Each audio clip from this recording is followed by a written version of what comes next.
same blessing. But Jacob's was coming in the kingdom of heaven, all right? It says, and Isaac answered and said, behold, thy dwelling shall be the fatness of the earth and the dew of the heaven from above. Verse 40, and by thy sword shalt thou live, okay, and shalt serve thy brother.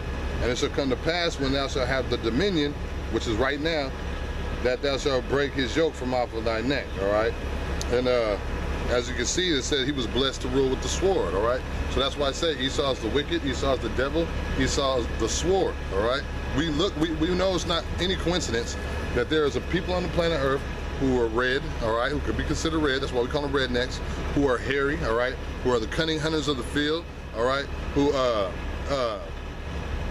cunning hunters of the field, and who rule with the sword, all right? By process of elimination, we know that's not the Africans, they're not red and hairy, all right? We know that can't be the Mexicans, you know what I'm saying, because they're not the cunning hunters, all right? So by process of elimination, who is that talking about, all right? It's talking about Esau, which is who? The red man on the planet, the white man, all right? Now, it says he was going to live by the sword, right? And it also said the earth was given into the hands of the wicked, right? So let's get a quick precept on that.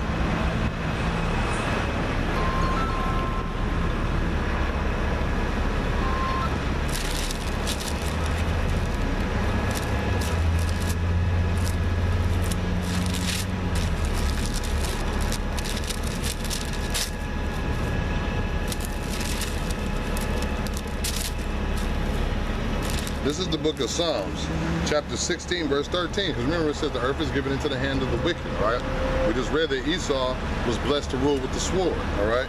It says, arise, O Lord Yahweh, disappoint him, cast him down, deliver my soul from the wicked, which is thy sword, all right?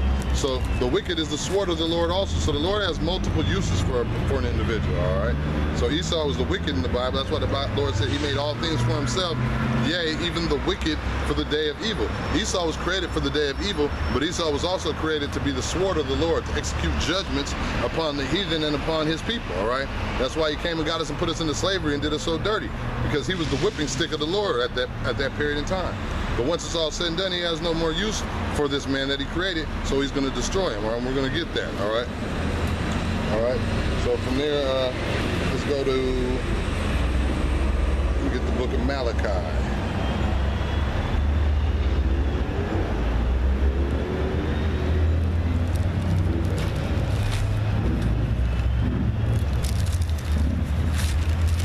This is Malachi chapter 1, all right? It says, the burden of the word of the Lord to Israel by Malachi. It says, I have loved you, saith Yahweh. Yet you say, wherein hast thou loved us? It says, was not Esau Jacob's brother? So you see, Malachi is talking about that same account, right? He's talking about that same account that happened in Genesis, all right? It says, shall I read it again? The burden of the word of the Lord to Israel by Malachi. I have loved you, saith Yahweh. Yet you say, wherein hast thou loved us? All right?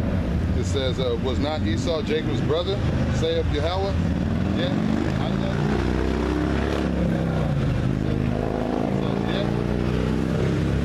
yeah, I love Jacob. Verse 3, and I hated Esau. See, the Lord hates also, all right?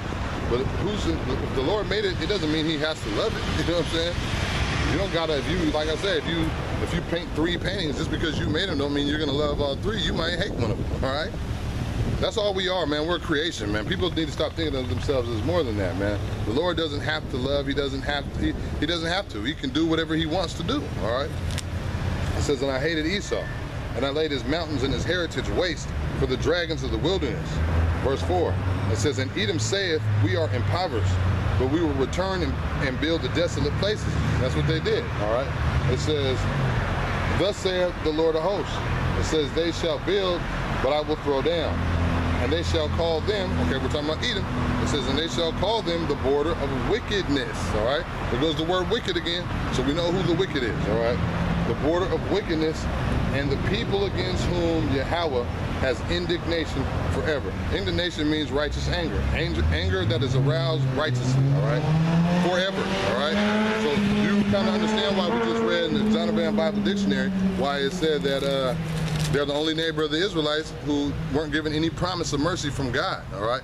Obviously, they've read these things. They've combed the scriptures and they realize that God he has a real problem with these guys, all right? So we're getting a little understanding of who Esau is, the things that he did in the beginning, and what's getting ready to happen to his people, all right?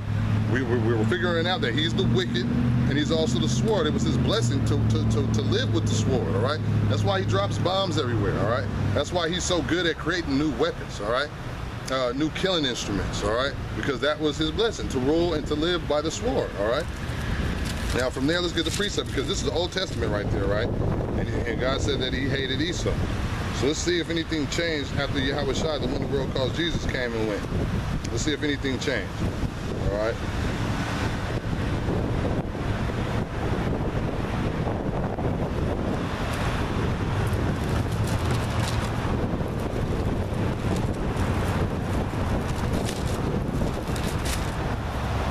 This is the book of Romans, chapter 9. I'm going to start at verse 11. It says, matter of fact, I'm going to start at verse 9. It says, for this is the word of promise.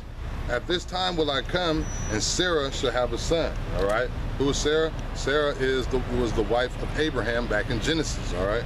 The New Testament, reiterating exactly what happened in the Old Testament. All right? So nothing's changing. It says, and not only this, but when Rebecca, all right, because who is Rebecca? We just read about Rebecca having twins, right? This is the account of that. It says, Rebecca also had conceived by one, even by our father Isaac, all right? Remember Isaac gave Jacob the blessing? Remember he gave Esau the blessing to rule with the sword? All right, this is talking about him again. It says, verse 11, for the children being not yet born, neither having done any good or evil, that the purpose of God according to the election might stand, not of works, but of him that calleth. So it wasn't any type of work that the Israelites did. It wasn't any type of work that Esau did, because it said before the children being not yet born, neither having done any good or evil. They hadn't done anything good or bad. What it was is that the Lord had already decided that this is what I'm gonna do, all right? This is what I want to do. This is in my will to do this, so I'm gonna do it. And who are these people that I created to tell me that I can't do this, all right? So verse 11, verse 12, and it was said unto her, the elder shall serve the younger. When was that said unto her? When she went to the Lord and the children were struggling together within her, and she went to the Lord and asked her, why am I thus? And then he told her, 2 nations are in thy womb, and 2 different manner of people shall be separated from thy bowels, and the one people shall be stronger than the other people, and the elder shall serve the younger. Didn't we read that? Okay, well here in Romans, it's being reiterated all over again. They're saying the exact same thing. That's why I say, you have to know what's going on in the Old Testament, or there's no way you have any clue what's going on in this New Testament, all right? Verse 13, as it is written, all right? When it says as it is written, that means in the Old Testament, this was written somewhere, all right? It says, Jacob have I loved, but Esau have I hated. Didn't we just read that in Malachi? As it is written. Did anything change? Okay. It says, what shall we say then? Because what are the people going to say once they hear that God hates? It says, is there unrighteousness with God? God forbid. Verse 15, for he saith to Moses, okay? Remember what he said to Moses in Exodus? It says, I will have mercy on whom I will have mercy, and I will have compassion on whom I will have compassion. So we know who the Lord's having mercy on, all right? The Lord has mercy and compassion on Jacob. And the Lord's telling you, I'll have mercy on whoever I want to have mercy on. That's basically what he's saying, all right? It says, so then it is not of him that willeth, nor of him that runneth, but of God that showeth mercy. The Lord's the one who shows the mercy, all right? We don't have anything to say about it, all right? Verse 17, it says, for the scriptures say unto Pharaoh, even for the same purpose have I raised thee up, that I might show my power in thee, and that my name might be declared throughout all the earth. So the Israelites were slaves in Egypt, right? Remember when the Lord, when Moses came and gave us the blessing and the curses? And verse 68, Deuteronomy 20:68, he said, if you guys don't keep these laws, you're going to go back into Egypt, all right? But this time you're going in ships, all right? Remember that? Basically, you're going back into bondage. But this bondage, you're going on ships. And where you're going to be sold to your enemy for slave man and slave woman, and nobody's going to get you out of it. It just so happened we got on these boats, and we weren't going to Caribbean cruise, you know, so we're going to do what? To be slave man and slave woman, exactly the way the Bible said, with pinpoint accuracy. But the point I'm making is, the Lord told Pharaoh in Egypt that for this reason I have raised thee up, so that I can show my power in you, that my name might be declared throughout all the earth. Well, it's